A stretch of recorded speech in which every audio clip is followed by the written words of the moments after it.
দেখো আমি ক্যামেরা নিয়ে চলে এসেছি আশিস রায়ের সামনে। তো সবাই দেখছো এক্সক্লুসিভ খবর। আজকে স্পেশাল খবর হচ্ছে, দেখো বাটি চচ্চড়ি বাটি চচ্চড়ি করছে আশিস রায়। তো এটা হচ্ছে অ্যাকচুয়ালি ক্ষীর। তো গ্যাসটা কমিয়ে দেবে আশিস বাবু। তো ক্ষীর হচ্ছে, দেখো হয়ে এসছে প্রায়। তো তোমরা যদি কেউ খেতে চাও অবশ্যই চলে আসবে। আসলে প্রচন্ড গরমে আমি অস্থির হয়ে যাচ্ছিলাম, তাই আমার পক্ষে আর সম্ভব হয়ে ওঠেনি। তো শেষমেশ ওকেই দিলাম। তো দেখো, হ্যাঁ আমি খাবো না, যদিও আমি খাই না, খাবে ওই যে বলছে আশিস কুমার রয়। আমি খাবো না, কারণ আমি খাই না। পুড়ে গেল বাটিটা, অবশেষে মাছ দিয়ে কষ্ট হবে আমার। গ্যাসটা বন্ধ করে দাও।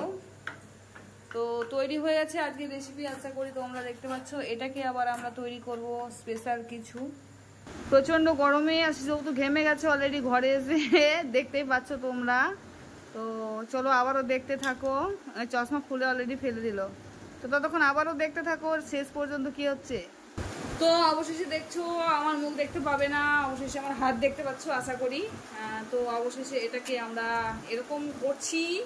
শেষ পর্যন্ত এটা কি তৈরি হবে তোমাদেরকে দেখাবো, আপাতত দেখতে থাকো।